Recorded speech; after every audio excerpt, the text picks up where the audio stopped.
అవకాశాన్ని ఇచ్చిన దేవాతి దేవునికి కృతజ్ఞతాస్తుతులు చెల్లిస్తూ దేవుని మాటలు వినడానికి మీ పనులన్నీ ప్రక్కన పెట్టి ఆసక్తితో చేరవచ్చిన మీ అందరికీ మన ప్రభువు ప్రేరక్షకుడు అయిన యేసుక్రీస్తు వారి నామంలో నా హృదయపూర్వక వందనాలండి. అందరూ బాగున్నారా?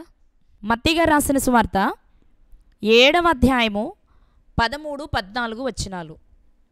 ఇరుకు ద్వారమున ప్రవేశించుడి, నాశనమునకు పోవు ద్వారము వెడల్పును ఆ దారి విశాలమునై ఉన్నది, దాని ద్వారా ప్రవేశించువారు అనేకులు. దేని ద్వారా? విశాల త్రోవ ద్వారా నాశనానికి పోయేవారు అనేకులు.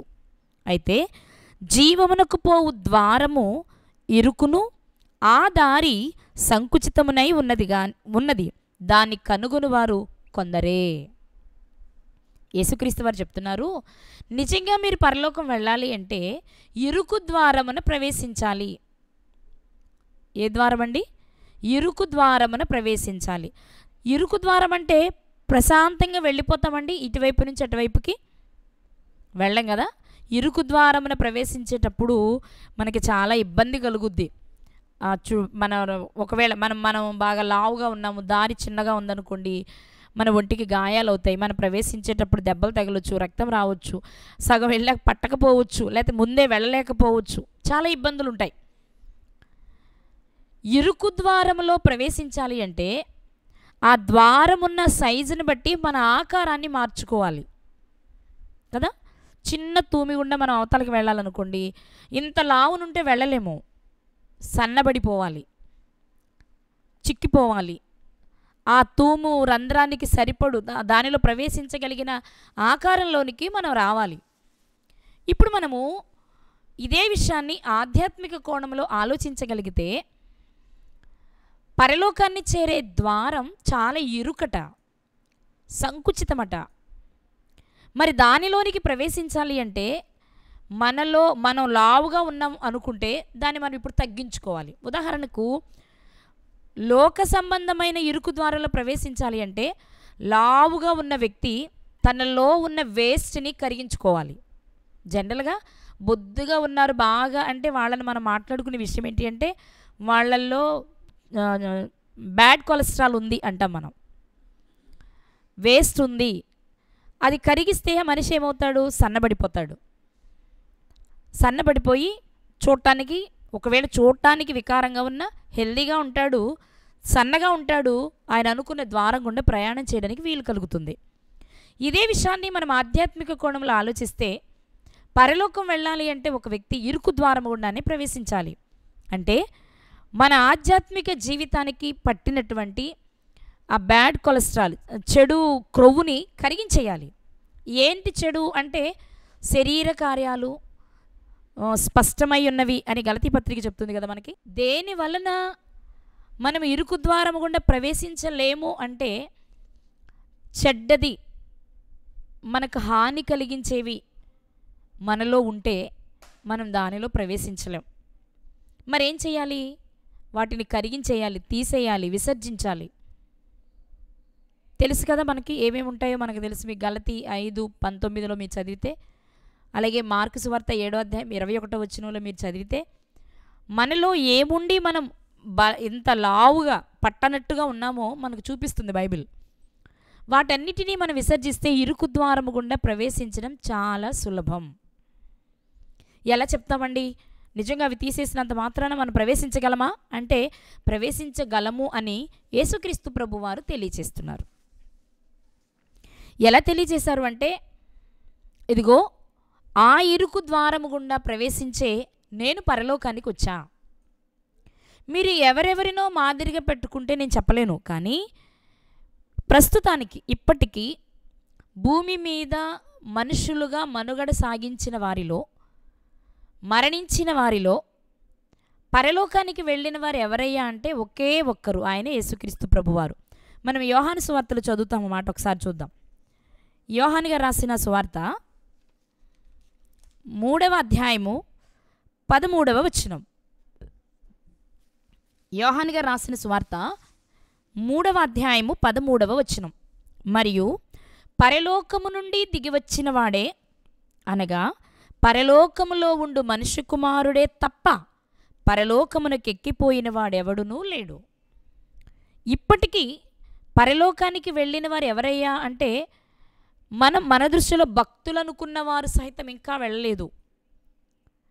వారు ఇంకా పరదేశంలో ఉండి పునాదులు కలిగిన పట్టణం కొరకు ఎదురు చూస్తూ ఉన్నారు. మరి ఎవరు వెళ్ళారు? యేసుక్రీస్తు ప్రభు వారే. ఆయనే ఎందుకు వెళ్ళారు? ఇదిగో వెనకొచ్చే మనము ఇలాంటి ప్రశ్నలు వేస్తాం కదా, పరలోకం వెళ్ళాలా, అసలు ఉందా, ఉంటే ఎలా ఉంటుంది, ఎలాంటి వారు వెళ్తారు, వెళ్ళాలంటే ఇక్కడ ఉండగా ఏం చేయాలి, ఇలాంటివన్నీ మనల్ని వేధించే ప్రశ్నలు.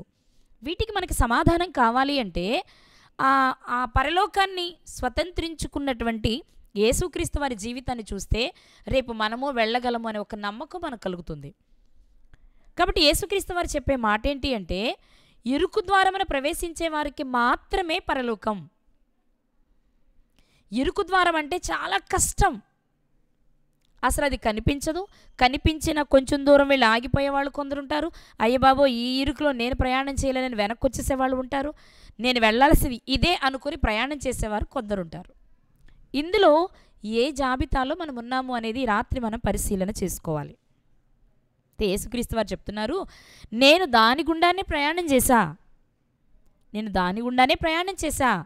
ఈరోజు నాకు అప్పగించిన పనిని ముగించి మరలా నేను తండ్రి దగ్గరకు వచ్చి ఇక్కడ తండ్రితో మరలా సంతోషిస్తున్నా. నాకులా మీరుండాలి అంటే నాకులానే మీరు ప్రయాణం చెయ్యాలి అని చెప్పి పరలోకానికి రావాలి అనుకునే వారికి మాదిరి చూపించడానికి, వెనక వారికి దారి చూపించడానికి యేసుక్రీస్తు వారు పరలోకమునకు వెళ్ళే మార్గాన్ని చూపే విషయంలో, అదని కదా అన్ని విషయాలలో, ఎస్పెషల్ ఈరోజు మనం మాట్లాడుకునే విషయంలో ఆయనే మనకు గురువు.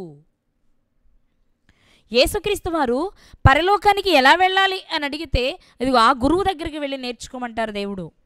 యేసుక్రీస్తు వారు కూడా అంటారు, నా దగ్గరకు వచ్చి నేర్చుకోండి, నన్ను చూడండి, నేను ఎలా జీవించానో చూడండి, నేను ఎలా మాట్లాడాను, ఎలా బ్రతికాను, ఏం చేశానో మీరు చూస్తే మీరు ఈజీగా నేనుండే లోకానికి మీరు రాగలరు. కాబట్టి యేసుక్రీస్తు ప్రభువు వారు చూపించిన బాటలో మనం పయనిస్తున్నామంటే మనము ఆయనకు శిష్యులం, ఆయన మనకు ఒక గురువు. యేసుక్రీస్తు వారు కూడా చెప్పుకున్నారు ఆ మాట, మీరు భూమి మీద ఎవరిని గురువులు అనొద్దు, నన్ను తప్ప. నేను మీకు గురువును కాబట్టి మీరు నన్ను అలా అన్నా పర్వాలేదు, గురువునైన నేనే ఇంత తగ్గించుకుంటే మీరు ఇంకెలా ఉండాలి అని చెప్పుకొచ్చారు ఆయన. కాబట్టి ఈ రాత్రి మనం ఆలోచన చేస్తే యేసుక్రీస్తు వారు పయనించిన బాటలో పయనిస్తే, ఆయనలా జీవిస్తే ఆయనున్న లోకం, ఆయన చేరిన లోకానికి మనం చేరగలం.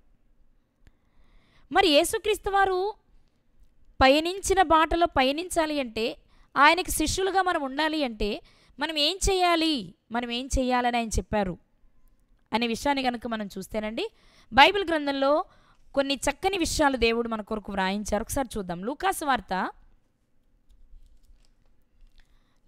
వార్త 14వ అధ్యాయము 25 నుండి చదువుకుందాం. బహుజన సమూహములు ఆయనతో కూడా వెళ్ళుచున్నప్పుడు ఆయన వారి తట్టు తిరిగి ఇలా అంటున్నారు. చాలా జనం యేసుక్రీస్తు వారు వెనుకున్నారు, ఆయన సువార్తను ప్రకటిస్తూ ప్రయాణం చేస్తూ ఉన్నారు. ఆ జనాలతో యేసుక్రీస్తు వారు ఇలా అంటున్నారు, వెనక్కి తిరిగి మాట్లాడుతున్నారు. ఏమనంటే, ఎవడైనను నా యొద్దకు వచ్చి తన తల్లిని భార్యను పిల్లలను అన్నదమ్ములను అక్క చెల్లెండను తన ప్రాణమును సహా ద్వేషింపకుంటే వాడు నా శిష్యుడు కానేరడు. ఇరుకు ద్వారమున ప్రవేశించాలని నాకు ఉందండి, నేను క్రీస్తు దగ్గరకు వస్తాను అని ఒకవేళ వచ్చి ఇక్కడికి వచ్చిన తర్వాత అమ్మ మా అమ్మ ఏం చేస్తుందో, మా నాన్న ఏమనుకుంటాడో, నా భార్య ఏమైపోద్దో, నా పిల్లలు నాన్న అని అలమటించిపోతారేమో అని ఆలోచిస్తే మీరు ఇరుకు ద్వారంలో ప్రవేశించలేరు. ఇరుకు ద్వారమున ప్రవేశించాలి అనుకునేవారు యేసుక్రీస్తుని గురువుగా చేసుకొని ఆయనకు శిష్యులుగా మారాలి. మొదటిది, యేసుక్రీస్తు వారి దగ్గరకు వచ్చిన వారు ఎవరైనా ఏం చేయాలంటే, ఆయన దగ్గరకు వచ్చిన తర్వాత వాళ్ళు ఏం చేయాలి అంటే, ఇక్కడ రాయబడిన మాట, తండ్రిని తల్లిని భార్యను పిల్లలను అన్నదమ్ములను అక్క చెల్లెండ్రను. ఇక్కడ వరకు ఆలోచన చేద్దామండి. వీళ్ళనట ద్వేషించాలట. వీళ్ళని ఏం చేయాలి? ద్వేషించాలట. అవునా? ద్వేషించాలి నిజంగా. మరి ద్వేషించే లెక్కైతే మనకు భార్య ఎందుకు, పిల్లలు ఎందుకు, అన్నదమ్ములు ఎందుకు, అక్క చెల్లెళ్ళు ఎందుకు? పోనీ అన్నదమ్ములంటే మన ప్రమేయం ఉండదు, అమ్మా నాన్నంటే మన ప్రమేయం ఉండదు, కానీ మనకు భార్య పిల్లలు మన ప్రమేయమేగా. మన పెళ్ళిళ్ళు చేసుకోకుండా పిల్లల్ని కనకుండా ఉంటే బాగుంటుందిగా. ఇక్కడ ఒక విషయాన్ని జాగ్రత్తగా మనం ఆలోచన చేస్తే, వాళ్లను ద్వేషించమని యేసుక్రీస్తు వారు చెప్తున్నారు. ద్వేషించకుంటే నాకు శిష్యులు కాలేరు. మరి ద్వేషించడం అంటే ఏంటి? ఎలా? మనము లేఖనాలను పరిశీలన చేస్తే మనకు తెలుసు కదా. నిర్గమాకాండము 20వ అధ్యాయము ఒక మాట చూద్దామండి. నిర్గమాకాండము 20వ అధ్యాయము 12వ వచనం. నీ దేవుడైన యెహోవా నీకు అనుగ్రహించు దేశములలో నీవు దీర్ఘాయుష్మంతుడు వగునట్లు నీ తండ్రిని నీ తల్లిని సన్మానించుము. ఇది వాగ్దానములతో కూడిన ఆజ్ఞలలో మొదటిది. అంటే నువ్వు ఇది చేస్తే నేను ఇది చేస్తా అని దేవుడు కండిషన్ పెట్టిన ఆజ్ఞ. ఇప్పుడు నేనే దేవుణ్ణి, నన్ను తప్ప వేరే దేవుణ్ణి పూజించకూడదు, దీనికి కండిషన్ లేదు, ఖచ్చితంగా నువ్వు చేయాలంతే. కానీ ఈ ఆజ్ఞ ఏంటి అంటే, నువ్వు తల్లిదండ్రులు సన్మానిస్తే నేను నీకు దీర్ఘాయుష్నిస్తా, నువ్వు ఇది చేస్తే నేను ఇది నీకు ఇస్తా. అంటే మనం ఒకటి చేస్తే ఆయన ఏమిస్తారో చెప్పే ఆజ్ఞలలో ఇది ప్రథమమైనది అని మనం ఎఫెసీ పత్రిక 6వ అధ్యాయంలో చదువుకుంటాం. ఇక్కడ మనం ఆలోచించవలసిన విషయం ఏంటి అంటే, దీర్ఘాయుష్మంతులు అవ్వాలని ఎవరికి ఉండదు? ముసలి వాళ్ళమైపోయి కాటికి కాలు చాపినా ఇంకా 10 ఏళ్ళలో 20 ఏళ్ళలో బ్రతకాలనుకుంటాం, మునిమనమల పెళ్లి చూడాలి అనుకుంటాం మనం కదండి. మరి దీర్ఘాయుష్ కావాలనుకునే వాళ్ళు చేయాల్సిన పని ఏంటి అంటే, తల్లిని తండ్రిని సన్మానించాలి కదా. ఒకవైపు ఏమో తల్లిని తండ్రిని సన్మానించమని చెప్పిన ఈ బైబులే, మరొక వైపు ఏమో వారిని ద్వేషించమని చెప్తుంది. ఏంటి? రెండిట్లో ఏది చేయాలి? మనం ఏది చేయాలి? దీర్ఘాయుష్ అంటే కేవలం భూమి మీదేనా? మరణించిన తర్వాత నిత్యరాజ్యం కూడా కదా. అక్కడ మరణం ఉండదు, ఆత్మకు చావు లేదు, అక్కడ కూడా కలకాలమే మనం ఉండిపోయే లోకం కదా. అంటే భూమి మీద తల్లిదండ్రులను సన్మానిస్తే అది శరీరపరమైన తల్లిదండ్రులు కావచ్చు, ఆధ్యాత్మికపరమైన తల్లిదండ్రులు కావచ్చు, ఆత్మకు తండ్రి కావచ్చు. ఈ ముగ్గురిని గనక మనం సన్మానిస్తే భూమి మీద దీర్ఘాయుష్మంతులు అవుతాము, మరణించిన తర్వాత దీర్ఘకాలం నివసించే లోకానికి కూడా వెళ్తాం. మరి అది చేయాలా? లేదు నిత్య జీవాన్ని చేరాలి అంటే, ఇరుకు ద్వారంలో ప్రవేశించాలి అంటే తల్లిని తండ్రిని భార్యని పిల్లల్ని అందరినీ ద్వేషించమన్నారు కదా, ఇది చెయ్యాలా అని సందేహం మనకు వస్తుందండి. కానీ ఇక్కడ మనం ఆలోచించవలసిన విషయం ఏంటి అంటే, అది చేయాలి ఇది చేయాలి. అది ఇది ఎలా చేస్తామండి? రెండు ఎలా చేస్తాం? ఏదో ఒకటే కదా చేస్తాం అనిపించవచ్చు మీకు. ఇక్కడ ద్వేషించడం అంటే వారిని అసహించుకొని దూరం చేయమని కాదు, దేవుని కంటే ఎక్కువగా చూడొద్దు అని. దేవుని కంటే ఎక్కువగా చూడొద్దు అని. దేవుని తర్వాతే వాళ్ళు నీకు, దేవుని పని తర్వాతే వాళ్ళు నీకు. కానీ ఈరోజు ఏమైపోయాం? క్రీస్తుని నమ్మామంటున్నాం, క్రైస్తవులమే అంటున్నాం, బాప్తిస్మం కూడా తీసుకుంటున్నాం, పరిచర్య కూడా చేస్తున్నాం. కానీ భర్త ఏదైనా చిన్న ఆటంకపరిస్తే పనిని వదిలేస్తున్నాం, భార్య ఏదైనా ఆటంకపరిస్తే పనిని వదిలేస్తున్నాం. అప్పుడు మనం ఎవరిని ఎక్కువ ప్రేమిస్తున్నాం? మనం ఎవరిని ఎక్కువ ప్రేమిస్తున్నాం? ఆలోచించండి. దేవునిని మనం ఎక్కువ ప్రేమిస్తే దేవుడు మనకు అప్పగించిన పని నిమిత్తము ఎవరినైనా వదులుకోవాలి. అలాని ముందే వదలమని నేను చెప్పట్లా. వారు నీకు పూర్తి వ్యతిరేకంగా దేవుని పనిలో నీకు సహకరించట్లేదా? అయితే నువ్వు వారిని ప్రక్కన పెట్టండి. ఏదో విడాకులు ఇచ్చి పుట్టింటికి పంపించమని కాదు, కావలసినంత వరకే వారితో నువ్వు జీవించాలి. నీ మనస్సు, నీ ఆలోచనలు దేవునికి సంబంధించినవి ఉండాలి.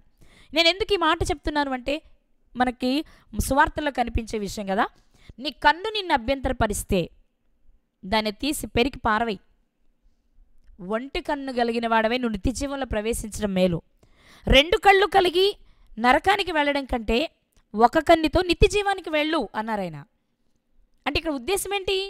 పెరికి వేయమంటే వాళ్ళని ఏదో చంపేయమనో లేక విడాకులు ఇచ్చేయమనో కాదు. వాళ్ళతో ఎంతవరకు ఉండాలో అంతవరకే ఉండు. దేవుని పని మాత్రమే మొదట చేయటం నేర్చుకోవాలి. అంతేగాని అయ్యో నా భార్య సహకరించట్లేదండి, భార్యను ప్రేమించాలి కదా కాబట్టి నేను నా భార్య చెప్పినట్టే వింటాను, దేవుని పని తర్వాత చేస్తాను అన్నావు అంటే నువ్వు ఆయనకి శిష్యుడవు కాదు. నా భర్త నాకు సహకరించట్లేదండి, లేక తల్లిదండ్రులు నాకు సహకరించట్లేదండి, నా పిల్లలు నా మాట వినట్లేదండి, మరి పిల్లలు వినకుండా నేను చేయలేను కదా కాబట్టి నా పిల్లలే నాకు ముఖ్యం, నా పిల్లలు మారిన తర్వాత నేను సువార్త ప్రకటిస్తానంటావా? మరి నీకు అప్పటివరకు ఆయుష్ ఉందా? ఒకవేళ అదే చేయడం దేవుని చిత్తమే అయితే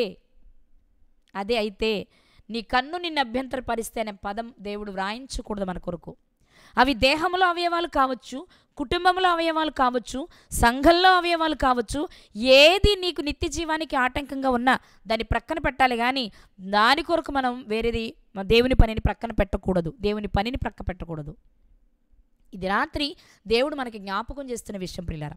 తల్లిదండ్రులను సన్మానించమన్నారు బైబిల్లోనే, నీ భార్యను ప్రేమించు అన్నారు అదే బైబిల్లో. నీ పిల్లలను కోపము రేపక ప్రభు యొక్క బోధలోను శిక్షలోను ప్రేమతో పెంచు అని చెప్పారు పిల్లల గురించి. సహోదరులను ప్రేమించమన్నారు, అన్నదమ్ములు అక్క చెల్లెల విషయంలో. అంటే దేవుణ్ణి ప్రేమించాలి, తల్లిదండ్రులను ప్రేమించాలి, భార్యను ప్రేమించాలి, పిల్లలను ప్రేమించాలి, సహోదరులను ప్రేమించాలి. అయితే వీళ్ళందరినీ ప్రేమించు, దేవుని తర్వాతే ప్రేమించు. దేవుని కంటే ఎక్కువ నువ్వు చేశావు అంటే ఖచ్చితంగా నువ్వు చేస్తున్నది ఏంటి అంటే, నువ్వు దేవుని దగ్గరకు వచ్చి క్రీస్తుకు శిష్యుడిగా మారడానికి వచ్చి మరలా నువ్వు లోకం వైపు చూస్తున్నావు.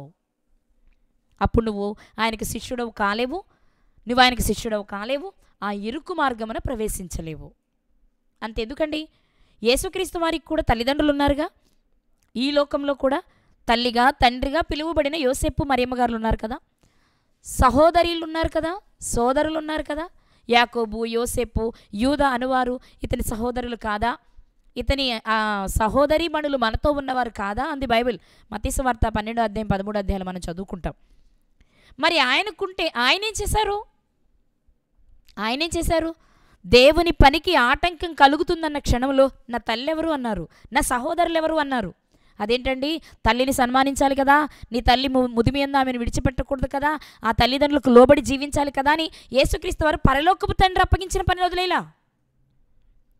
తల్లినే కాదనుకున్నారు కొన్ని సందర్భాలలో, సహోదరులనే కాదనుకున్నారు కొన్ని సందర్భాలలో, కానీ ఆయన చేసింది మాత్రం ఆయనకు అప్పగించిన పనిని మాత్రమే నమ్మకంగా చేసి ముగించారు ప్రియులారా. ఎందుకయ్యా ఆయన అలా చేశారు అంటే, వెనుకున్న మనకు మాదిరినివ్వాలిగా. ఆ అడుగు జాడల్లోనే కదా మనం నడవాలి ఈరోజు. కాబట్టి నిత్య జీవానికి వెళ్ళాలి అనుకునేవారు, మాటల్లో చెప్పేవారి గురించి నేను మాట్లాడట్లా. నిజంగా నాకు పరలోకమే ముఖ్యం, అందుకే నేను బ్రతుకుతున్నా, ఈ బ్రతుకు అందుకే అనుకునే వారి కొరకు మాట్లాడుతున్న విషయం ఏంటో తెలుసా?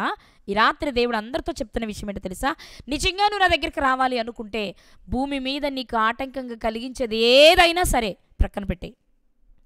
ఆరోగ్యం ఇబ్బంది కలిగిస్తుందా? దాన్ని ప్రక్కన పెట్టేయి. కుటుంబం అభ్యంతరం కలిగిస్తుందా? ప్రక్కన పెట్టేయి. మనకు తెలుసు కదండి, తల్లి మరియ గారి విషయంలోనే ఎవరు నా తల్లి అన్నారు యేసుక్రీస్తు వారు. అంతకంటే మాదిరి ఏం కావాలి మనకి? అలానే మీ తల్లుల్ని తండ్రుల్ని దూరం పెట్టమని నేను చెప్పట్లేదు. అది దేవుని పనికి ఆటంకం కలిగేదైతే, దేవుని చిత్తాన్ని తృణీకరించేదైతే చేయాలి.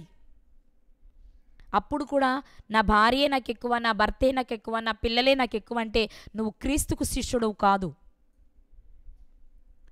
సరే, కొన్ని సందర్భాలు ఏం చేస్తామంటే, అవునండి దేవుని కంటే నా అమ్మ ఎక్కువ కాదు, నాన్న ఎక్కువ కాదు, భార్య ఎక్కువ కాదు, పిల్లలు ఎక్కువ కాదు అనుకోగలం. కానీ ప్రాణాన్ని అలా అనుకుంటామా మరి? కానీ దేవుడు వ్రాయించిన మాట మనం చదువుకున్నాం కదా, అక్కడ వ్రాయబడిన మాట ఏంటంటే, తన ప్రాణమును సహా ద్వేషింపకుంటే. ఇది కొంచెం కష్టం కదండి. అసలు తల్లిదండ్రుల్ని, భార్యల్ని, పిల్లల్ని దేవుని కంటే తక్కువ ప్రేమించడం అంటే కొంచెం కష్టం. దేవున్నైనా ప్రక్కన పెడతాం, ఆ రోజు ప్రార్థన ఉన్నా మానేస్తాం, భార్య పిల్లల కొరకు దేవుని పనికి సువార్తకి వెళ్ళాలన్నా మానేస్తాం, లేకపోతే ఆన్లైన్లో వినాలన్నా మానేస్తాం, ఇలాంటి ఏదైనా చేస్తాం వాళ్ళ కోసమేమో. అదే కష్టం కొన్ని సందర్భాలలో. కానీ ఒకవేళ దేవుడంటే ఇష్టం ఉండి వీళ్ళను కూడా మనం ప్రక్కన పెట్టగలిగిన, ప్రాణాన్ని ద్వేషించగలిగిన వారెవరు? ప్రాణం అంటే చాలా ముద్దు కదా, చాలా ఇష్టం. ఎందుకంటే బైబిల్ కూడా అదే చెప్పింది కదా. ఏం చెప్పింది?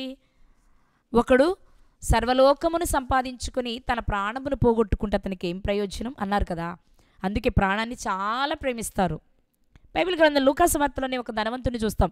నా ప్రాణమా తినుము, త్రాగుము, సుఖించుము, సంతోషించుము, అనేక సంవత్సరాలకు సరిపడి సంపాదించాను నీకు అన్నాడు. అంటే ఎంత ప్రేమించుకుంటున్నాడు తన ప్రాణాన్ని, ఎంత ప్రేమించుకుంటున్నాడు తన ప్రాణాన్ని. అవును, ఎంత అంటే దేవుని కంటే ఎక్కువగా. అందుకే యేసుక్రీస్తు వారు చెప్తున్నారు, నీ ప్రాణమును కూడా నువ్వు ద్వేషించాలి. నీ ప్రాణమే, నీ దేహమే నిన్ను అభ్యంతరపరిస్తే అది లేకపోయినా పర్వాలేదు, నిత్య జీవానికి వెళ్ళాలి అనుకోగలగాలి మనం. కానీ ఇది కొంచెం కష్టం. ప్రాణం దాకపోయాం, దేహాన్ని చాలా సుఖపెడతాం మనం, చాలా సుఖపెడతాం కాదండి. చాలా కొంచెం నలతగా, ఇబ్బందిగా, నీరసంగా ఉంటే ఆ రోజు ఏం చేస్తాం? పని ఉన్నా ఈరోజు నాకు బాగాలేదండి, నేను పనికి రాలేను. ఏమో దేవుడు ఏం చేస్తారో, మరుసటి రోజు నాకు ఉందో లేదో, ఈ రోజుకు చేసేద్దాం, కష్టమైన దేవుడు నాకు ప్రతిఫలం ఇస్తారు, బయలుదేరితేనే నాకు ఆరోగ్యం ఇస్తారు అనుకుంటామా? తక్కువ చాలా. ఇప్పుడేదో కొంచెం వాక్యం తెలిసాక అలా చేయగలుగుతున్నామేమో, కానీ ప్రాణాన్ని ద్వేషించేవారు అసలు ఉండరు. ప్రాణాన్ని చాలా ప్రేమిస్తారు, చాలా చాలా ప్రేమిస్తారు. కానీ యేసుక్రీస్తు వారు అంటున్నారు, ఇరుకు ద్వారమున ప్రవేశించాలి అంటే ప్రాణాన్ని సహితం ద్వేషించాలి. మరి ఆయన చేశారా? తల్లిదండ్రులను, భార్యను, పిల్లలను, అన్నదమ్ములను, అక్క చెల్లెలను ద్వేషించాలి అని చెప్పారు. అది యేసుక్రీస్తు వారు చేశారంటే చేశారు. ఆయనకు భార్య పిల్లలు లేరు కాబట్టి తల్లిదండ్రుల విషయంలో దేవుని పనికి అభ్యంతరం కలిగినప్పుడు ఖండించారు, సహోదరుల విషయంలో అభ్యంతరం కలిగినప్పుడు ఖండించారు. ఆయన చేసే మనకు చూపించారు. బాగుంది. మరి యేసుక్రీస్తు వారు ప్రాణాన్ని ద్వేషించారా? ద్వేషించారు కదండి. నాన్న నీ ఇష్టమే నా ఇష్టం, బాబు నువ్వు అక్కడికి వెళ్ళాక నేను చంపేస్తారయ్యా, నీ ప్రాణాన్ని తీసేస్తారు, అయినా పర్వాలేదు, నా ప్రాణాన్ని నీ ఇష్టం నెరవేర్చడానికి నేను పెడతా, నీ ఇష్టం కంటే నా ప్రాణం నాకు ఎక్కువ కాదు అన్నారు యేసుక్రీస్తు వారు. యేసుక్రీస్తు వారి జీవితంలో మనం నేర్చుకోగలిగితే ఆయన ఏదైనా చేసి చెప్పారు, చేసిన తర్వాతే చెప్పారు. ఈరోజు మనం నేర్చుకోవాల్సింది అదే. ఆ ఇరుకు ద్వారము గుండా ఆయన వెళ్ళినట్టు మనం వెళ్ళాలి అంటే ఆయన ఏం చేసి వెళ్ళారో మనం అది చెయ్యాలి. ఆయన ఏం చేశారు? లోకంలో ఏది అభ్యంతరం కలిగించినా దాన్ని ప్రక్కన పెట్టగలిగారు. 2, తన ప్రాణమును ద్వేషించుకోవడానికి వెనుకాడలేదు. ఆయన తన ప్రాణాన్ని ఫణంగా పెట్టడానికి ఇష్టపడిన వ్యక్తిగా మనకు కనిపిస్తున్నారు. ఇష్టపడ్డారు అంటే ద్వేషించారని కాదు. ద్వేషించడం అంటే ఏంటి? దాని మీద మమకారం లేకపోవడం. అయ్యో ఇంకేదైనా అడిగితే ఇస్తాను ప్రభు, నా ప్రాణాన్ని అడిగితే ఎలా ఇస్తాను, నేనంటూ బ్రతుకుంటేనే కదా నీ కొరకు ఏదైనా చేయగలనని లాజిక్లు చెప్పకు, దొంగ లాజిక్లు చెప్పకు. నీ ప్రాణాన్ని ఒకవేళ దేవుడు అడుగుతూ ఉంటే నీ ప్రాణాన్ని ఇవ్వగలిగిన స్థితిలో నువ్వు ఉండాలి. ఆయన ఎందుకు అడుగుతున్నారు? ఏదైనా దేవుడు అడిగితే చేయగలిగిన స్థితిలో ఉండడమే దేవుణ్ణి ప్రేమించడం ప్రియులారా. అందుకే మనం ఆయనకి శిష్యులం కావాలి అంటే, ఆ ఇరుకు ద్వారంలో మనం ప్రవేశించాలి అంటే, మన బంధువులను, రక్త సంబంధికులను, మన కుటుంబం వారిని, మన దేహంలో భాగాల్ని అనుకున్న వాళ్లను కూడా మనము ద్వేషించగలగాలి. అంటే తక్కువ చేయాలి దేవుని తర్వాతే అని చెప్పగలగాలి. ఓకే, ఇవన్నీ చేయగలిగానండి. తర్వాత ఏంటి అంటే నీ ప్రాణాన్ని కూడా నువ్వు ద్వేషించాలి. నీ ప్రాణాన్ని కూడా నువ్వు ద్వేషించాలి. ఆ పనే కదా యవనస్తుడు చేయలేకపోయాడు. ఒక యవనస్తుడు యేసుక్రీస్తు వారి దగ్గరకు వచ్చారు. నిత్య జీవం పొందడానికి నేను ఏం చేయాలి అని అడిగాడు. అన్నీ అమ్మేసి నా దగ్గరకు వచ్చి నన్ను వెంబడించు, నన్ను వెంబడించు, నన్ను వెంబడించు అన్నారు. ఆ పని చేయలేకపోయాడు. మరి ఈరోజు యేసుక్రీస్తు వారు చెప్తుంది కూడా అదే. నాకు శిష్యులంటే ఏంటి? ఆయనను అనుసరించేవారే కదా, ఆయనను ధరించిన వారే కదా. క్రీస్తును ధరించిన వారే క్రైస్తవులు, క్రీస్తుని వెంబడించేవారే క్రైస్తవులు. మరి ఆయనను వెంబడించాలనుకుని నీవు ఆయనకులా అన్నిటినీ ద్వేషించి దేవుని మాత్రమే ప్రేమించగలుగుతున్నావా? ప్రేమిస్తే తప్పకుండా నువ్వు కూడా ఆ ద్వారం కూడా ప్రవేశించి పరలోకాన్ని స్వతంత్రించుకోగలవు. యేసుక్రీస్తు వారు చెప్తున్న మరొక మాట మనం గమనించినట్లయితే, 1 అందరినీ విడవాలి, 2 ప్రాణాన్ని సహా విడవగలగాలి, లేక ద్వేషించగలగాలి. ఇంతేనా అంటే మరొక విషయాన్ని చెప్పారు ఆయన. చూద్దాం. లూకాసు వార్త 14వ అధ్యాయము 27వ వచనం. లూకాసు వార్త 14వ అధ్యాయం 27వ వచనం. మరియు ఇదే కాక ఎవడైనను తన సిలువను మోసుకుని నన్ను వెంబడింపని ఎడల వాడు నా శిష్యుడు కానేరడు. ఇవి విడిచిపెట్టేశానండి, ప్రాణాన్ని కూడా ద్వేషిస్తున్నానండి, నేను ఇంట్లో కూర్చొని హ్యాపీగా ఏసీ రూమ్లో కూర్చొని బైబిల్ చదువుకుంటూ పరలోకానికి వెళ్ళిపోతానండి అంటే కుదరదు. ఇరుకు ద్వారమున ప్రవేశించాలంటే నువ్వేం చేయాలో తెలుసా? నీ సిలువను నువ్వే మోస్తూ బ్రతకాలి. సిలువను మోయడం అంటే ఏదో 2 చెక్కలు తీసుకొని నిలువు ఒక కర్ర, అడ్డంగా ఒక కర్ర, మేకులు కొట్టేసి భుజం మీద పెట్టుకొని, లేకపోతే చంకలో పెట్టుకుని ఊరు తిరగడం కాదు. అది కాదు సిలువను మోయడం అంటే. సిలువ దేనికి సాదృశ్యం అంటే, సిలువలో యేసుక్రీస్తు వారు పడిన శ్రమలకు, యేసుక్రీస్తు వారు అనుభవించిన బాధకు, యేసుక్రీస్తు వారు పొందిన మరణానికి సంకేతం. అంటే నువ్వు వీళ్ళందరినీ వదిలిపెట్టి ప్రాణాన్ని సహా ద్వేషించి ఈ దేవుని పనిలో వచ్చే శ్రమను భరించడానికి నువ్వు సంసిద్ధం కావాలి. అలాంటి వచ్చినప్పుడు అనుభవించగలగాలి. ఇది కూడా చేస్తేనే. 2-3 ఉన్నాయండి, అందులో నాకు నచ్చినవి తేలిగ్గా ఉండేది 1-6 చేస్తాను, మిగిలినవి నేను చేయలేను అంటే కుదరదు. దేవుడు చెప్తున్న విషయం ఏంటో తెలుసా? నా కుమారుని ఎందుకు పంపించాను నేను లోకానికి? మీకు మాదిరి ఉంచడానికే కదా, మీకు మాదిరి ఉంచడానికే కదా. మరి ఆ మాదిరిగా ఆయన ఏం చేశారు? ఆయన భరించారు కదా, సిలువను భరించారా? అవును, మనం ఒక్కొక్కటి చూసుకుంటూ వస్తున్నాం. ఆయన తల్లిని, సహోదరులను సమయం వచ్చినప్పుడు వారికంటే దేవుని ఇష్టాన్ని నెరవేర్చే పనిలో వారి ఇష్టం కంటే దేవుని ఇష్టానికే ప్రాధాన్యతనిచ్చారు. తన ప్రాణాన్ని సహితం ఇవ్వడానికి ఇష్టపడ్డారు. అంతేనా అంటే తనకు అప్పగించబడిన సిలువను మోయడానికి ఏ రోజు వెనుకాడలేదు. నిజంగా ఎంత భారమైన జీవితం మనకు తెలుసు కదా. యేసుక్రీస్తు ప్రభువారు మరణించినప్పుడు ఆయనపై మోపిన సిలువ బరువు కానివ్వండి, ఆయనకు చేతులకు కాళ్లకు కొట్టిన మేకులు కానివ్వండి, తలపైన పెట్టిన ముండ్ల కిరీటం కానివ్వండి, ప్రక్కలో పొడిచిన బల్లెపు పొట్టు కానివ్వండి, వీపు పైన దున్నిన నాగటి చాళ లాంటి ఆ బాధ కానివ్వండి, ఆయన రక్తము ఒక్క బొట్టు కూడా దేహంలో లేకుండా ఒలికించారు కదా. ఇది మన జ్ఞాపకం చేసుకుంటే మనము కూడా నిత్యరాజ్యాన్ని లేక పరలోకాన్ని లేక ఇరుకు మార్గము గుండా ప్రయాణించాలి అనుకుంటే మన జీవితంలో ఇవి అనుభవించి తీరాలి. ఉంటాయంటండి, వస్తే చేస్తాను కాదు. నీ జీవితంలో ఇవి వచ్చిన రోజే నువ్వు దేవుని ఇష్టాన్ని నెరవేరుస్తున్నట్లు. కనుక ప్రియులారా, ఈ రాత్రి దేవుడు మనతో మాట్లాడుతున్న విషయం ఏంటో తెలుసా? అందరినీ ద్వేషించు, ప్రాణాన్ని ద్వేషించు, మూడవదిగా శ్రమలను సహించు. ఇది ఇంకా కష్టం. ప్రాణాన్ని అంటే ద్వేషించమన్నారు, ఎలాగో పోయేదే, ఏదో ఒకరోజు చావాలి, అదేదో ఆయన ద్వేషించమన్నారు కాబట్టి ద్వేషిస్తానంటే ఓకే, అక్కడి వరకు ఒకవేళ చేయగలమేమో, ఇది కూడా చేయగలమేమో, కానీ శ్రమలు భరించడం చాలా కష్టం. దెబ్బలు తినడం చాలా కష్టం. ఒకటి తక్కువ 40 దెబ్బలు తిన్నారు యేసుక్రీస్తు వారు. నాగటి చాళ్ల వలె దున్నబడిందండి ఆయన దేహం.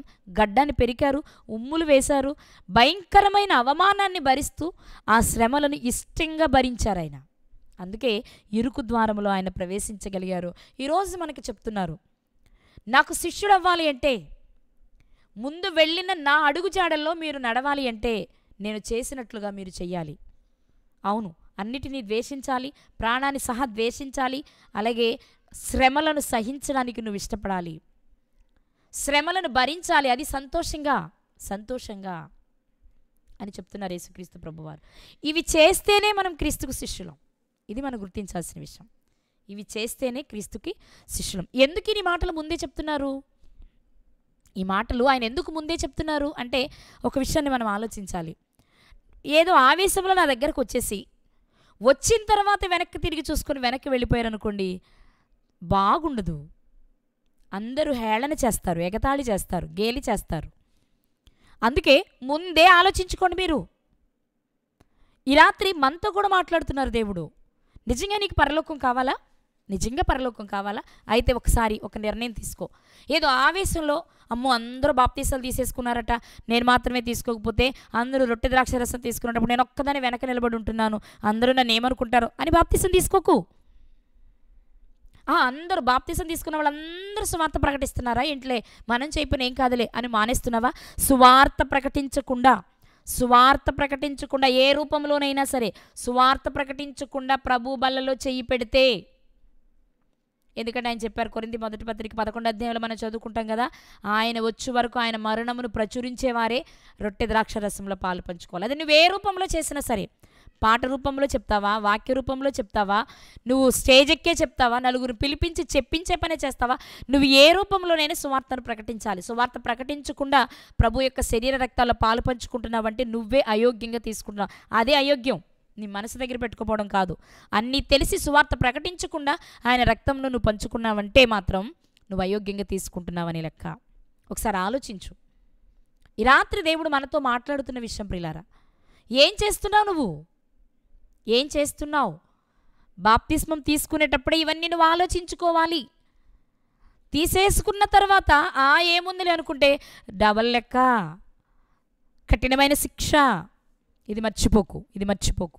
దేవుడు నిజం చెప్పనండి, ఎంత ప్రేమ అంటే ఆయనకి మన మీద, మనం ఆయనకు దూరం కాకుండా ఉండాలి అని, ఏదో విధంగా మనం ఆయన దగ్గరకు వెళ్ళాలి అని ఆయన మనకి ఎంత ఆప్షన్ ఇచ్చారో తెలుసా అండి? ఎలా వస్తాయి నీకు శ్రమలు? సువార్తను ప్రకటిస్తేనే కదండి. సువార్తను నమ్మని వారు, సువార్తను విశ్వసించని వారు, లేకపోతే వారి అభిప్రాయాలకు తగినట్లుగా లేదు అని కించపరిచేవారు మనకు ఉంటేనే కదా శ్రమలు వచ్చినట్టు. మరి అవి మనకు రావట్లేదంటే ఎందుకు రావట్లా? మనం పని చేయట్లా. పనికి కూడా ఎవరో పురికొల్పాలి, ఎవరో నెట్టాలి, ఎవరో పంపాలి. అది కూడా నచ్చిన చోటుకి నచ్చిన వారి పిలిస్తే. ఇది కాదండి సువార్త అంటే. ఎక్కడ సువార్త అందట్లేదో ఆ ప్రాంతాలకు వెళ్ళే ప్రయత్నం చేయాలి. మొదట మనం తర్వాత మన ఇంటివారు, తర్వాత మన స్వజనులు, ఆ తర్వాత సమాజంలోనికి వెళ్ళి సువార్తను ప్రకటించాలి. ఈరోజు ఆ పని చేయట్లేదు మనం. అందుకే ఆయన తెలియజేస్తున్న విషయం ఏంటో తెలుసా? అన్నిటినీ ద్వేషించడం ఒక ఎత్తైతే ఎవరి సిలువను వారెత్తుకోవాలి అంటే ఎవరికి నిర్ణయించిన శ్రమలను వారు అనుభవించాలి.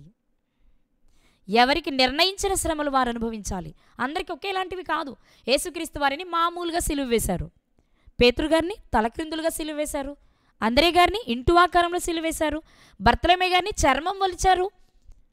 బాప్తిస్మిచ్చే యోహాను గారిని ఖడ్గంతో నరికారు. అది వాళ్ళకు అప్పగించబడిన సిలువ.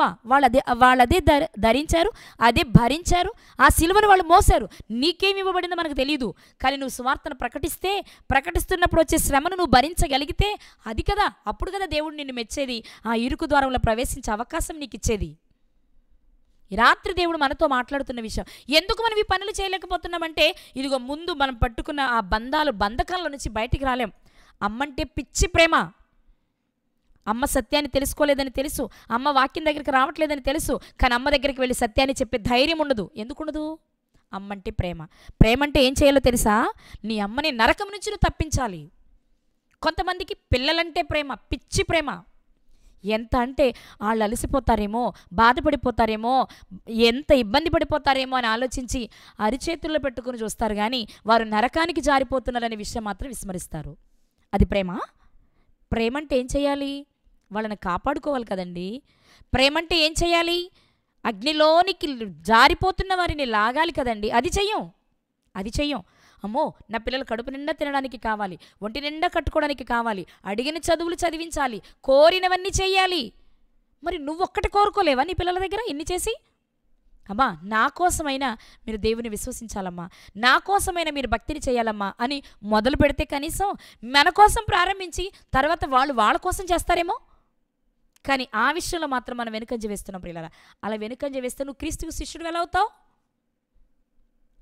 క్రీస్తుకు శిష్యుడు ఎలా అవుతావు? తల్లిదండ్రులు ప్రేమించేవాళ్ళు కొందరు, భార్యని పిల్లల్ని ప్రేమించేవారు కొందరు, ఆస్తిని ప్రేమించేవారు కొందరు, ప్రాణాన్ని ప్రేమించేవారు కొందరు, సుఖాన్ని ప్రేమించేవారు ఇంకొందరు.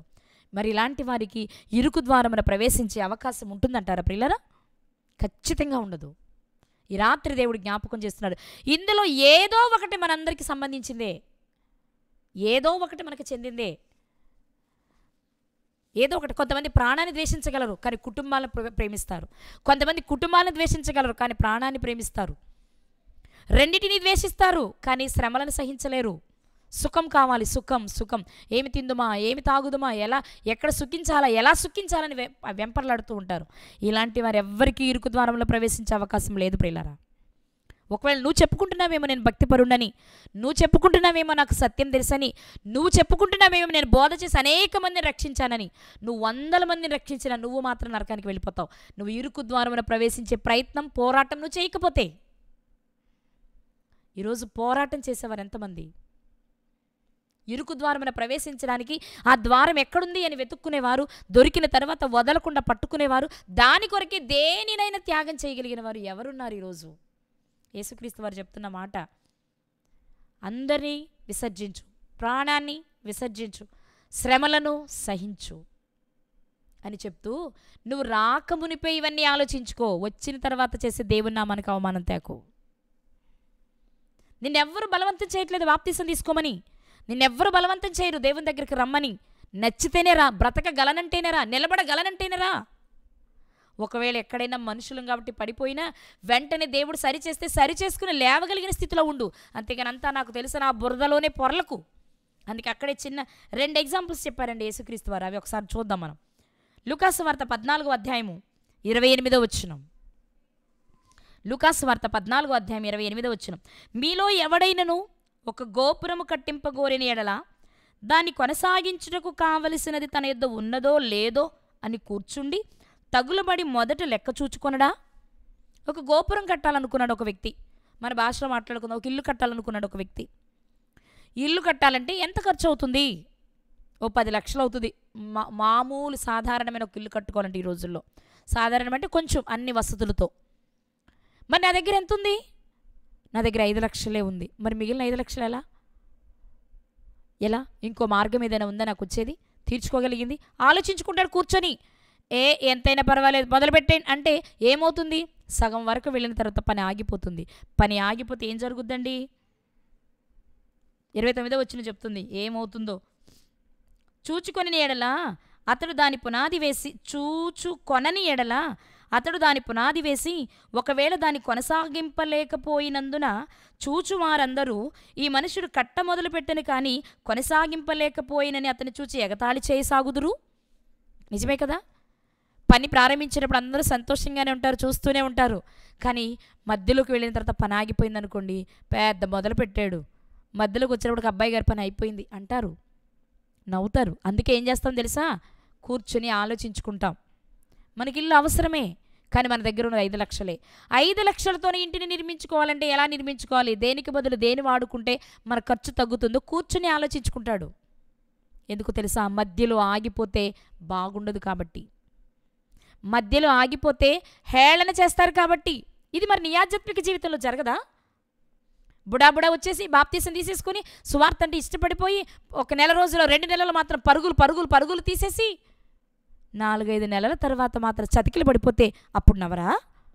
అందుకే ముందే నువ్వు ఆలోచించుకో. ఏ పని వచ్చినా దేవుని కంటే ఎక్కువ కాదు అనుకోగలిగినప్పుడే రా. అప్పటి వరకు నువ్వు ఆలోచించుకో. ఒకవేళ నువ్వు ఆలోచించుకోలేక రాలేకపోయినా ఒకటే, వచ్చి వెనక్కి వెళ్ళిపోయినా ఒకటే. కానీ ఈ లోపు ఏం జరుగుతుందో తెలుసా? నిన్ను చూసి హేళన చేస్తారు, నువ్వు నమ్మిన దేవుణ్ణి అవమానపరుస్తారు. నువ్వెలాగో ఇరుకు ద్వారంలో ప్రవేశించలేవు, విశాల త్రోవలోనే వెళ్ళిపోతావు, నరకానికి జారిపోతావు. కానీ ఈ లోపు జరిగేది ఏంటి తెలుసా? దేవుని మహిమకు డ్యామేజ్ జరుగుద్ది. అందుకే నువ్వేం చేయాలో తెలుసా?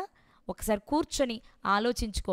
నా వయసు ఎంత, నా పరిస్థితి ఏంటి, నేను బ్రతకగలనా, నేనేం చేయాలి, నేను ఎలా ఉండాలి అని ముందే తెలుసుకొని, ఇవన్నీ ఉంటాయి, కష్టం ఉంటుంది, బాధ ఉంటుంది, శ్రమ ఉంటుంది, మన వారందరూ మన ద్వేషిస్తారు, మనల్ని ఎవరు మెచ్చుకోరు, మనల్ని అందరూ దూరం చేస్తారు, మనకు ఒంటరి జీవితం ఉంటుందని తెలిసి కూడా వస్తే సంతోషం. వచ్చిన నీవు వెనుకకు వెళ్ళకూడదు. ఏదో బాగుంటుంది అనుకొని వచ్చానండి, ఏమీ లేదండి, అందుకే వెళ్ళిపోతున్నానండి అంటే నీకే కాదండి, దేవునికి కూడా అవమానం అది. అందుకని చెప్పిన మాట, ఒకరెవరైనా గోపురం కట్టాలనుకుంటే కూర్చొని నిలబడి తన దగ్గర ఉన్నది సరిపోతుందో లేదో లెక్క చూసుకుంటాడు కదా. అలా చూసుకోకుండా ప్రారంభిస్తే మధ్యలో వదిలిపెట్టాలి. మధ్యలో వదిలిపెడితే అది దేవునికి అవమానం, ఆ వ్యక్తికి అవమానం. అంతే కదండి. 2వ ఎగ్జాంపుల్ కూడా చెప్పారు ఆయన. 31వ వచనం, లూకాసు వార్త 14వ అధ్యాయం 31వ వచనంలో, ఏ రాజు అయినను మరి ఒక రాజుతో యుద్ధము చేయబోవునప్పుడు తన మీదికి 20,000 మందితో వచ్చువానిని 10,000 మందితో ఎదిరింప శక్తి తనకు కలదో లేదో అని కూర్చుండి మొదట ఆలోచింపడా? శక్తి లేని ఎడల అతడింకా దూరముగా ఉన్నప్పుడే రాయబారము పంపి సమాధానం చేసుకుని చూచును కదా. ఆ ప్రకారమే మీలో తనకు కలిగినదంతయు విడిచిపెట్టని వాడు నా శిష్యుడు కానేరడు. ఆయన ఏం చెప్తున్నారండి? 2వ ఉపమానం, 2వ ఎగ్జాంపుల్ ఏం చెప్తున్నారు? ఒక రాజు మరొక రాజు మీదకి యుద్ధానికి వెళ్ళాలనుకున్నాడు. వస్తున్న రాజు దగ్గర 20,000 మంది సైన్యం ఉన్నారు, ఈ రాజు దగ్గర 10,000 సైన్యమే ఉంది. అప్పుడు ఈ రాజు ఏం చేస్తాడు? నా 10,000 మంది సైన్యంతో 20,000 మందిని ఓడించగలనా అంటే నా వాళ్ళు అంత బలవంతులేనా? ఒకవేళ ఓడించలేను అనుకుంటే ముందే రాయబారం పంపుతాడు, నేను ఇప్పుడు నీతో యుద్ధం చేయలేను, మరోసారి మనం యుద్ధం చేసుకుందాం అని ముందే రాయబారం పంపుతాడు. సంధి కుదుర్చుకుంటాడు, యుద్ధం లేకుండానే ఆపుకుంటాడు. అలాగే మీరు చేయాల్సిన పని ఏంటో తెలుసా? ఇరుకు ద్వారమున ప్రవేశించి పరలోకాన్ని స్వతంత్రించుకోవాలి అంటే ముందు నాకు శిష్యులు కావాలి. అవును కదండి. యేసుక్రీస్తు వారు కూడా తండ్రి దగ్గర చెప్పారు, నేనున్నానయ్యా, నన్ను పంపించు, నీ ఇష్టమే నా ఇష్టం, నలగొట్టబడితే నాకు ఇష్టం, నేను వెళ్తాను నీ కొరకు అని తనకు తాను ఇష్టపూర్వకంగా ఒప్పుకొని వచ్చారు. వచ్చిన ఆయన మధ్యలో పనిని వదిలిపెట్టి వెళ్ళిపోలేదు. అలా ఒకవేళ వెళ్ళిపోవలసి వస్తే ఆయన కూడా చేతకాని వాడే అయ్యేవారు. కానీ యేసుక్రీస్తు వారు చేతకాని వారు కాదు, చేత అయినవాడు, మన చేత చేయించగలిగినవాడు. కానీ ఈరోజు మనం ఏం చేస్తున్నాం? ఆయన చూపించిన మార్గంలో పయనించాలనుకుంటున్నాం, కానీ పయనించడానికి ఏవో కారణాలు వెతుక్కుంటూ ఉన్నాం ప్రియులారా. అందుకే దేవుని వాక్యం సెలవిస్తున్న విషయం ఏంటో తెలుసా? పరలోకాన్ని నువ్వు స్వతంత్రించుకోవాలి అంటే ఇరుకు ద్వారంలో ప్రవేశించాలి. ఇరుకు ద్వారంలో ప్రవేశించాలి అంటే ముందుగా ప్రవేశించిన నాకు శిష్యులుగా మీరుంటేనే ప్రవేశించగలరు. మరి ఆయనకి శిష్యులు ఎప్పుడవుతాం? దేవుని కంటే దేనిని ఎక్కువ ప్రేమించకుండా ఉన్నప్పుడు, తల్లిదండ్రులను, భార్యను, పిల్లలను, అన్నదమ్ములను, అక్క చెల్లెలను, ప్రాణమును ద్వేషించు అంటే ప్రక్కన పెట్టు. దేవుని కంటే ఇవేవి మనకి ఎక్కువ కాదు. అలాగే సువార్తను ప్రకటించు, సువార్త ప్రకటనలో వచ్చే శ్రమను భరించు. అందుకిష్టమైతేనే నాకు శిష్యుడవు కా, అందుకిష్టమైతేనే నన్ను వెంబడించు, అందుకిష్టమైతేనే నా శిష్యునిగా సమాజంలో బ్రతుకు. లేదు అంటే నువ్వు ఇటువేటిని విడిచిపెట్టలేకపోతే నాకు శిష్యుడవు కానేరవు అని చెప్పారు ఆయన.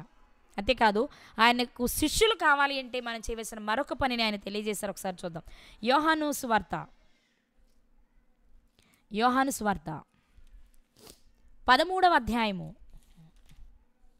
35వ వచనం. యోహాను సువార్త 13వ అధ్యాయం 35వ వచనం. మీరు ఒకని ఎడల ఒకడు ప్రేమ గలవారైన ఎడల, ఒకని ఎడల ఒకరు ప్రేమ గలవారైన ఎడల, దీన్ని బట్టి మీరు నా శిష్యులని అందరూ తెలుసుకుందరు. యేసుక్రీస్తు వారు ఏమంటున్నారంటే, నిత్య జీవాన్ని స్వతంత్రించుకోవాలి అంటే ఒక్కటే మార్గం, అదే ఇరుకు మార్గం. ఆ మార్గమే నేను వెళ్ళిన మార్గంలోనే మీరు రావాలి నా వెనుక. అయితే నా వెనుకొచ్చే మీరంతా నాకు శిష్యులుగానే ఉండాలి. వీళ్ళు క్రీస్తు శిష్యులు కదా అనుకోవాలి. అలా అనుకోవాలి అంటే మీరు చేయవలసింది ఏంటంటే, కొన్ని ద్వేషించాలి, కొన్ని భరించాలి, కొన్ని ప్రేమించాలి. ఏం ప్రేమించాలి? మీరు ఒకరిని ఒకరు ప్రేమ కలిగి ఉండాలి. ఒకరిని ఒకరు ఎలా ఉండాలండి? ప్రేమ కలిగి ఉండాలి. మీ ప్రేమను చూసి లోకం చెప్పాలి, వీళ్ళు క్రీస్తుకు శిష్యులు అని. ఈ ప్రేమ అనేది జరగాలి అంటే, ఈ ప్రేమించడం అనేది మనం చెయ్యాలి అంటే, మనం ఎప్పుడు చేయగలమయ్యా అంటే, ద్వేషించవలసిన వాటిని ద్వేషించి, సహించగలిగిన వాటిని సహించినప్పుడే ప్రేమించడం మన వల్ల అవుతుంది. ప్రేమించడం మన వల్ల అవుతుంది. నశించిపోతున్న మానవాళి పట్ల, నశించిపోతున్న సహోదరుల పట్ల నీకు ప్రేమ వస్తుంది. ఎప్పుడు? నువ్వు లోకాన్ని జయించినప్పుడు, పాపాన్ని జయించినప్పుడు, లేక లోకాన్ని పాపాన్ని ద్వేషించినప్పుడు. వాటిని ద్వేషిస్తే ఇటు ప్రేమించడం ఎలాగో నీకు చేతనవుతుంది. అందుకే యేసుక్రీస్తు వారు చెప్తున్న మాట ఏంటో తెలుసా? మీరు నాకు శిష్యులు అని అందరూ తెలుసుకోవాలి అంటే మీరు ఒక పని చేయాలి. మీరు ఒకరిని ఒకరు ప్రేమ కలిగి ఉండాలి. పైకి మాటల్లో ప్రేమ ఉంటుంది మనకి, లోపలంతా ద్వేషమే. నీకు చేతనైతే ఎదురుగానే చెప్పేసాయి, జరుగుతున్నదేంటో తెలియచేసాయి, సరిచేయి, తప్పులేదు. అంతేకాని లోపలంతా కపటాన్ని పెట్టుకున్నట్లయితే మనము అవన్నీ లోపల కూర్చుకొని మన ఆకారం ఎంత ఉంటుంది కాబట్టి మనకి విశాల త్రోవే కరెక్ట్, కానీ ఇరుకు మార్గం పనికిరాదు ప్రియులారా. ఈ రాత్రి దేవుడు మనతో మాట్లాడుతున్నారు. నరులారా, తిరిగి రావాలి మీరంతా. కానీ నా దగ్గరకు రావాలంటే నా కుమారునికి మీరు శిష్యులు అవ్వాలి. ఆయన మీకు గురువు. ప్రతీది ఆయన చేసే చూపించారు కదండి, చేసే చూపించారు కదా. ముందే మనం మాట్లాడుకున్నట్లు ఇప్పుడు ఈయన సహోదరులను ప్రేమించారా? అవును, ప్రేమించారు. ఆయన గనక మనల్ని ప్రేమించకపోతే మన కొరకు ప్రాణం పెట్టగలరా? లేదు కదా. ఆయన ఎంత ప్రేమించారు? మనం పాపులమై ఉండగా మనల్ని ప్రేమించారు. తండ్రి ప్రేమించారు కాబట్టి కుమారుడు ప్రేమించారు. మనం ఇలా చూస్తేనండి, క్రీస్తు చేశాడు కాబట్టి ఆయన గురువు. ఆయన చేసినవన్నీ మనం చేస్తే ఆయనకు మనం శిష్యులం. ఆయనకు శిష్యులం అయితేనే పరలోకం. క్రీస్తుకి ఎప్పుడైతే శిష్యులం అవుతామో పరలోకపు తండ్రికి పిల్లలం అవుతాం. పరలోకపు తండ్రికి పిల్లలం అవ్వాలి అంటే ముందు క్రీస్తుకు శిష్యులం కావాలి. శిష్యులు కావాలి అంటే దేవునికి వ్యతిరేకంగా, దేవుని పనికి అభ్యంతరంగా, పరలోకానికి ఆటంకంగా ఉన్న ప్రతి దానిని ప్రక్కన పెట్టాలి. అప్పుడు మాత్రమే మనము చాలా సులభంగా నిత్యరాజ్యాన్ని స్వతంత్రించుకోగలం ప్రియులారా. ఈ రాత్రి దేవుడు మనల్ని అడుగుతున్న ప్రశ్న, నా కుమారునికి మీరు శిష్యులేనా? శిష్యులంటే ఏం చేయాలి ప్రభువా? తల్లిని, పిల్లలను, భార్యను, అన్నదమ్ములను, అక్క చెల్లెలను, ప్రాణాన్ని ద్వేషించు. నీకిచ్చిన పనిని నువ్వు చేస్తూ పనిలో వచ్చే భారాన్ని భరించు. ఈ భారాన్ని భరిస్తూనే నీ సహోదరులను ప్రేమించు.